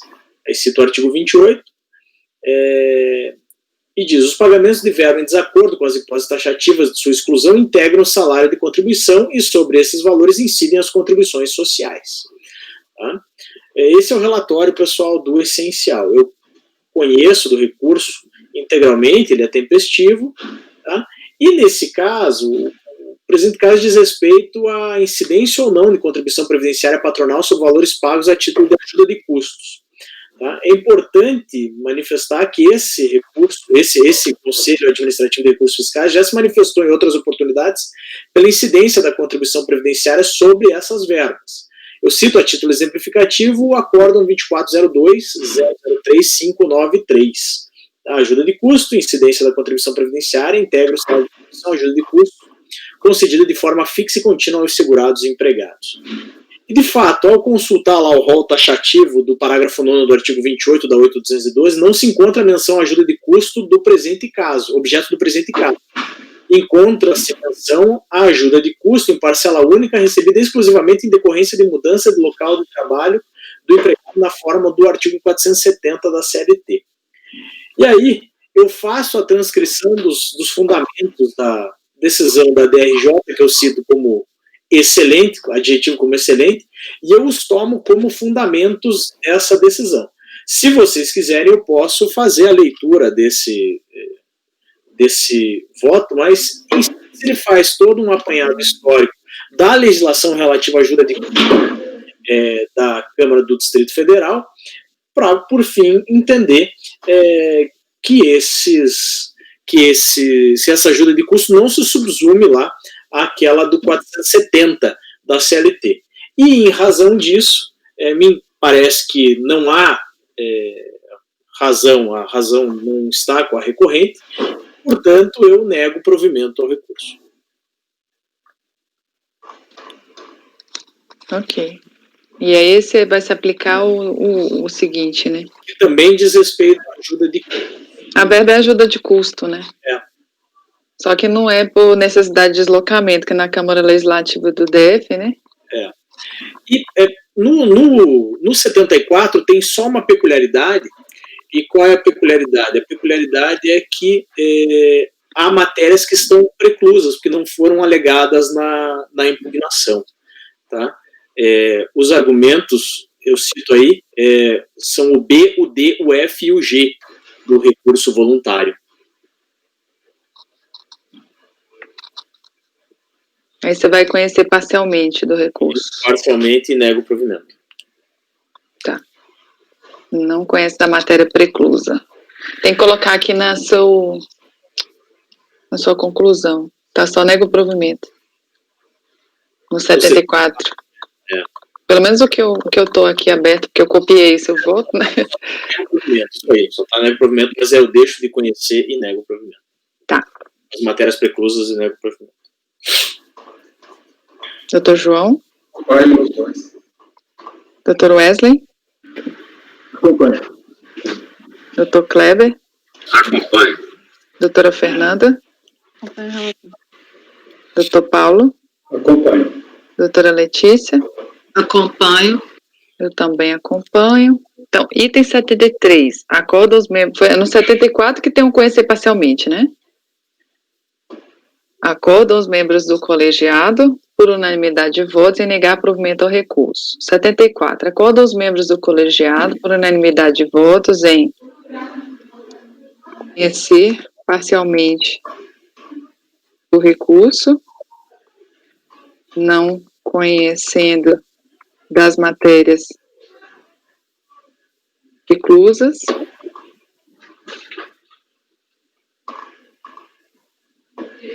e no mérito negar-lhe provimento.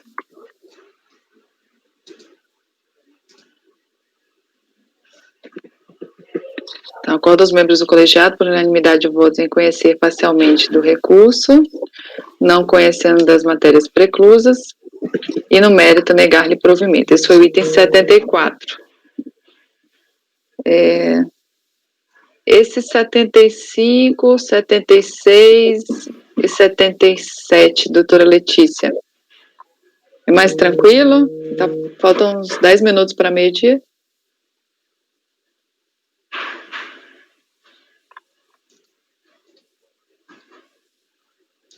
Estão tranquilos, a minha rede que tá ruim aqui para eu baixá-los, mas tá quase. Tá. Então vamos fazer os 3. Qual que é o nome mesmo? Encam. Encam.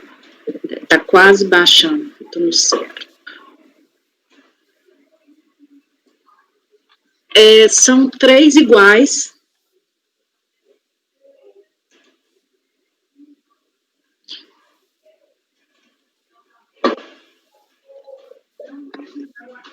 O final 41 que eu abri, mas são 3 iguais.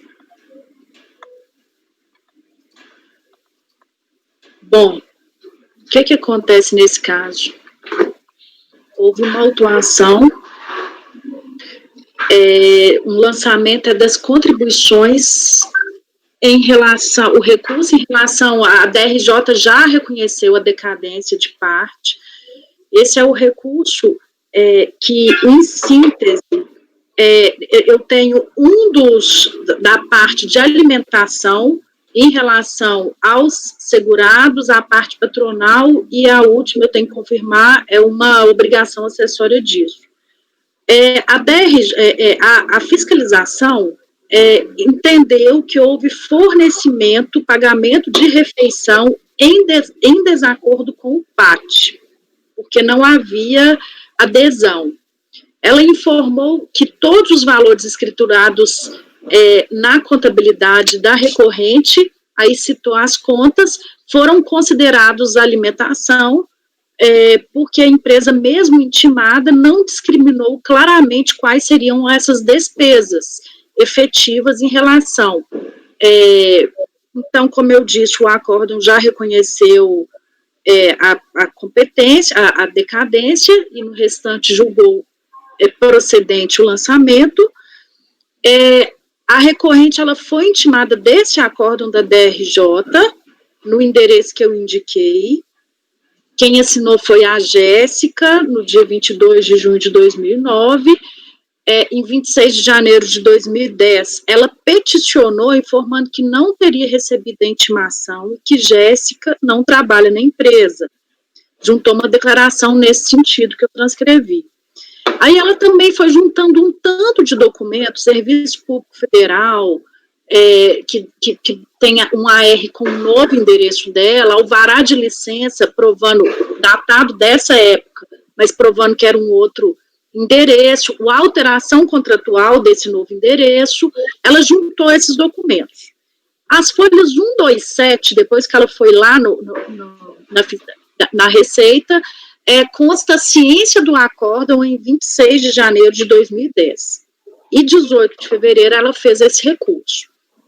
Então, ela pede a reconhecimento da tempestividade, que a matéria já se encontra classificada nos tribunais, no sentido que, mesmo não ocorrendo a adesão ao PAT, a alimentação diretamente aos funcionários fornecida não sofre a incidência das contribuições e que a alimentação, ela é in natura.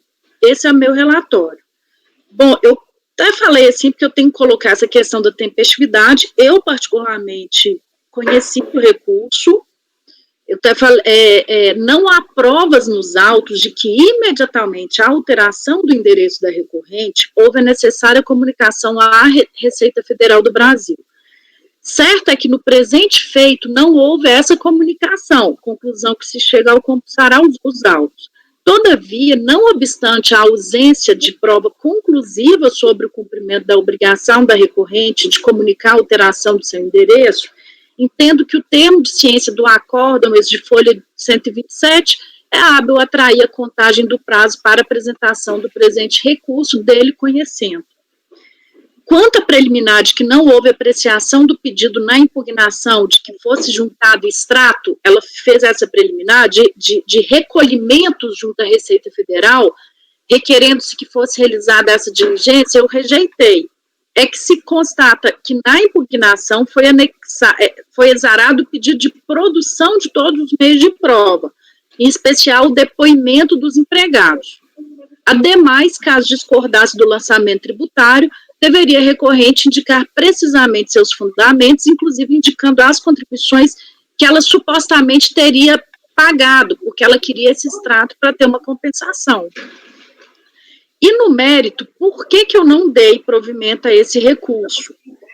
Ela fala que é in natura, eu cito o entendimento já consolidado do CARF aqui, no sentido de que na alimentação in natura não há, de fato, a incidência das contribuições, só que não tem nenhuma prova nesse processo administrativo, sequer mínima, que ela produziu que esse fornecimento de alimentação é in natura. Eu tive no lançamento que determinadas contas, ali que eu indiquei, foi consideradas alimentação pelo fiscal, né? E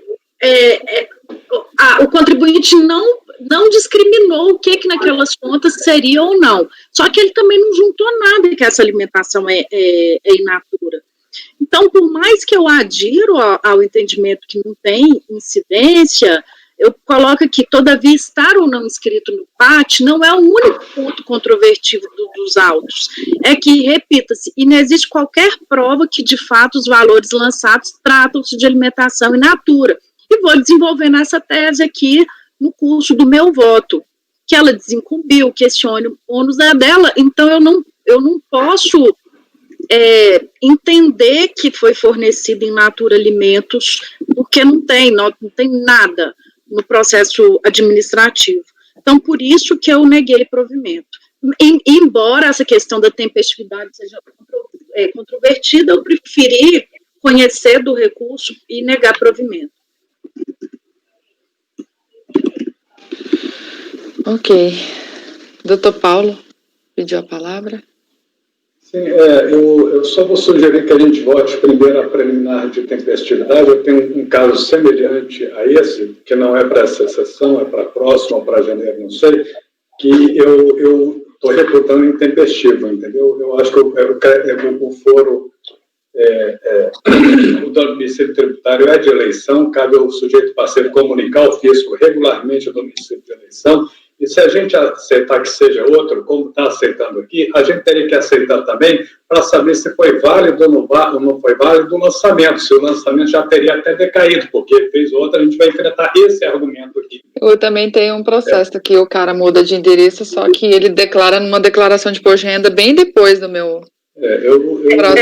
Esse aqui realmente, eu tendo também até de repente entender pela intempestividade, eu que quis enfrentar essa questão porque não tinha prova e tal, porque na verdade ele juntou várias provas de que naquele ano ele mudou próximo ao mês, mas não da data da impugnação, uma correspondência do serviço público para ele com uma data, tipo um mês após o acórdão da impugnação.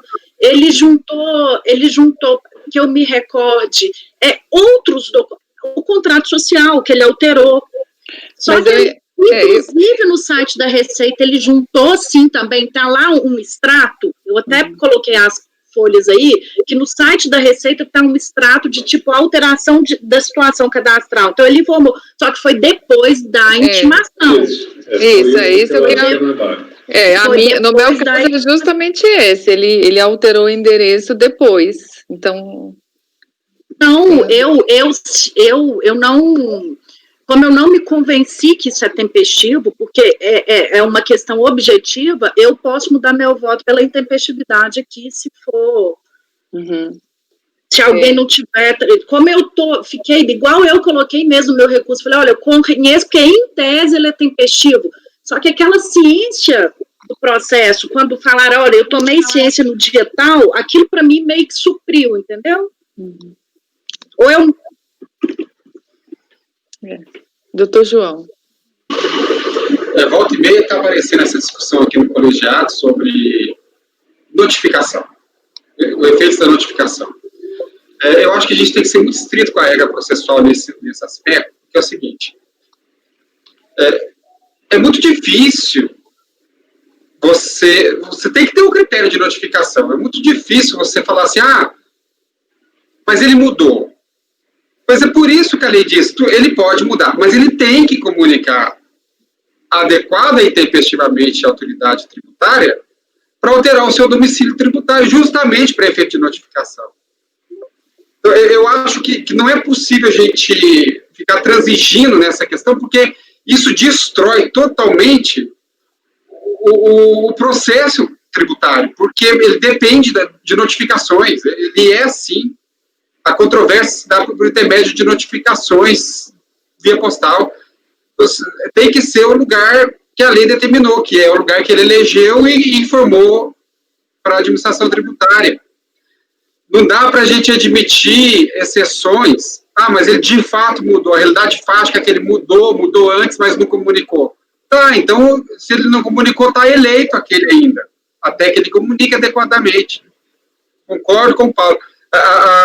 Eu só estou dizendo isso porque tem aparecido essas discussões em várias sessões de a gente flexibilizar a notificação, seja a intimação, seja a notificação do lançamento, por conta de problemas de endereço. Porque não foi a pessoa que recebeu, porque teve um outro caso que a Letícia trouxe, porque a pessoa estava acamada, porque ele mudou. Tem um que ele viajou. Teve um caso que estava de férias, viajou, comprovou que estava viajando. Olha, a regra processual não pode comportar todas essas exceções. Ela tem que ter um limite claro. E eu acho que esse limite está muito claro, que cabe ao contribuinte eleger, salvo as exceções que o domicílio é obrigatório, cabe ele eleger qual ele quiser. Mas uma vez eleito, vale aquele, com as regras do processo administrativo. Concordo com o Paulo, acho que é o caso, sim, doutor Letícia, de não conhecer. Porque foi mandada a notificação para o domicílio eleito na data da notificação. Ainda que no dia seguinte ele tenha mudado esse domicílio, mas naquela data era aquele. E ele tem alegação de intempestividade? Que aí seria o caso de conhecer parcialmente, apenas em relação à alegação de intempestividade e negar provimento, não é isso, doutor João? Não, ele não tem alegação, não. Então é não conhecer mesmo. É não conhecer. Ele narra, aliás, eu tenho que voltar nele. Eu tenho que voltar aqui no processo. Ele narra, né? Tanto é que ele faz todas essas defesas aí que eu fui citando. Mas eu vou abrir aqui o processo, se é alegação de intempestividade formal, porque em CAN, né? Uhum. O doutor Wesley pediu para falar, enquanto isso. Pois é, eu vejo de uma maneira bem objetiva esse caso. Né? O contribuinte, a notificação, ela perfectibiliza o lançamento. Né, para pontuarmos. O contribuinte elege o seu domicílio fiscal. Ok? A Fazenda tem como cadastro aquele domicílio fiscal. Ela vai se reportar aquele endereço. Ela notifica aquele endereço. E aí o contribuinte vem posteriormente e diz, olha, eu alterei meu endereço, está aqui o comprovante e eu tenho como provar que eu fiz isso, né, antes da notificação. Ou seja, no meu ponto de vista, para mim é super claro, não se trata de flexibilizar, mas sim de redirecionar algo onde está o domicílio fiscal do contribuinte. Até porque, no meu ponto de vista também, o processo não está aqui para penalizar o contribuinte além de simetria do que ele deve, né, dentro dos parâmetros do que ele deve. A Fazenda não tem que ir lá buscar ele em todos os endereços, onde ele está. Mas quando ele traz a prova, que aí é a incumbência dele, dentro do processo administrativo fiscal, comprovando de que ele efetivamente não deveria ter recebido, ou poderia, ou está em outro endereço, olha, eu não vejo problemas para a administração acatar esse tipo de procedimento.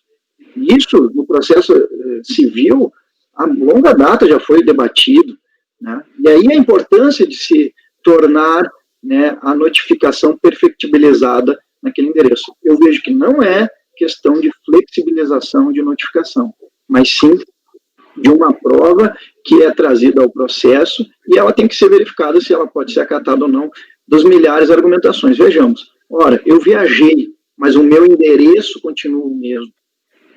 Ora, eu estou com N problemas, o endereço continua o mesmo. A materialidade daquela informação continua a mesma. Então, não tem por que eu acatar uma argumentação de uma viagem para não ter recebido a notificação, que já aconteceu, inclusive, nesse colegiado, ao final de dezembro, era 23, me parece, 24, o contribuinte disse, olha, eu viajei e o porteiro recebeu, olha, ônus, né, daquele período que caiu, é ônus do contribuinte enviado para esse endereço. Então, assim, eu não vejo como flexibilização, e eu analisaria, sim, a prova trazida pelo contribuinte, se ela faz jus ao processo, até porque nós temos aqui diversas notificações, eu não vejo em todos os processos essa discussão.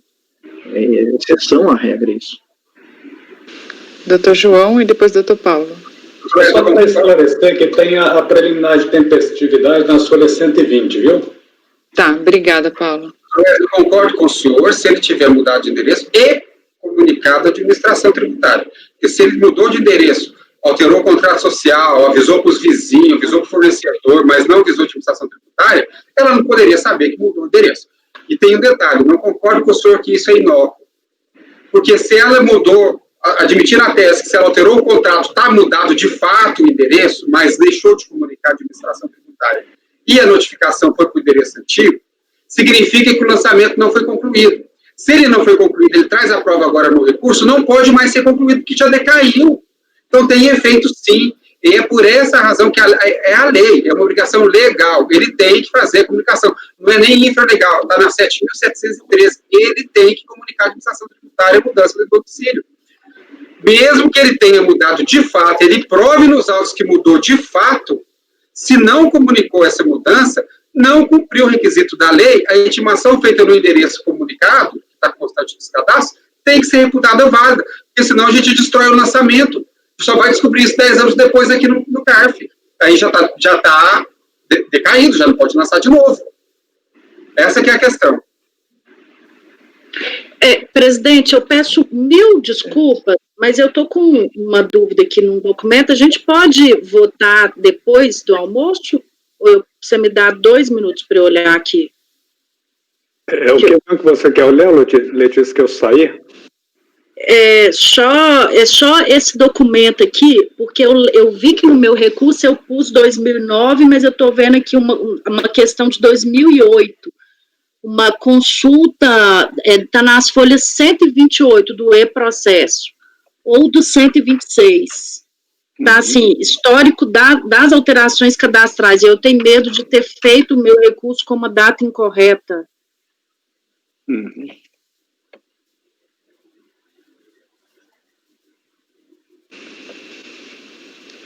Por mim, tranquilo esperar, mas pode sair com vista em mesa e retornar na parte da tarde. Sim, porque aí eu só confirmo isso aqui tudo. Eu peço desculpas. Pelo meu voto, eu contesto os efeitos que a notificação pode trazer nessa questão, trazer para o doutor João. A fim de debate ou voto, não sei. Eu não vejo que atinge a decadência nesse aspecto aí, porque o efeito que está sendo pedido é acatar a impugnação tempestiva, se eu não me salvo engano, que é formalizar o auto de infração. E ele vai ser analisado as suas argumentações. Não vejo essa... não, mas... Aí. Que daí nós vamos estar dando um efeito a mais para vamos acatando o recurso para dizer, olha, realmente volta lá, faz nova notificação. Não, eu só estou acatando para receber a defesa. Esse é o efeito. Depois eu não vou acabar com o auto de infração, porque você trocou de endereço, porque senão assim nós vamos acabar com várias auto de infrações, não faz nem sentido isso. Então, doutora Letícia, como fazemos? Quadro 103, 2907. Eu estou terminando aqui. Tá bom.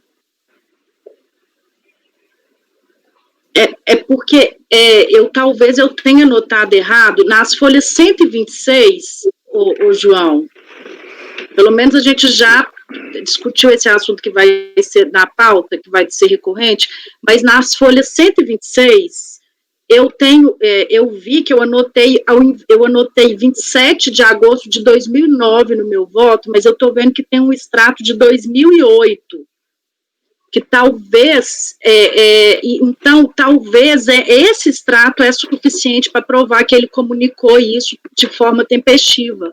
Então, mudaria completamente meu voto.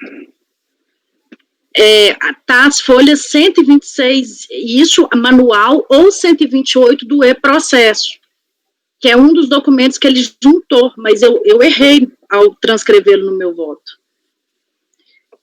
Eu consegui, esse documento que está terminal tal, e que ele coloca aqui, 21/8/2008, data, né? Aí que ele põe 27/8/2008, endereço Q103, Norte, LO 02. É uma prova de que ele comunicou?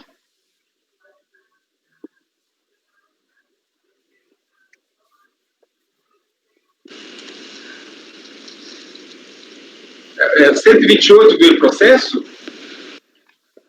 Do e-processo do final 41. Do final 41, estou lendo 31. Eu posso pedir em mesa, então eu trago para a gente. Pessoal, a gente olha isso, Letícia. Na verdade, é a gente que tem que pedir a vista. O João pede. Pede, João, vista em mesa. Só para ter a data do recurso. A gente retoma ele na parte da tarde, acho que dá para... Desculpa, é porque eu bati o olho numa data do meu recurso, escolhi, até posso ter errado.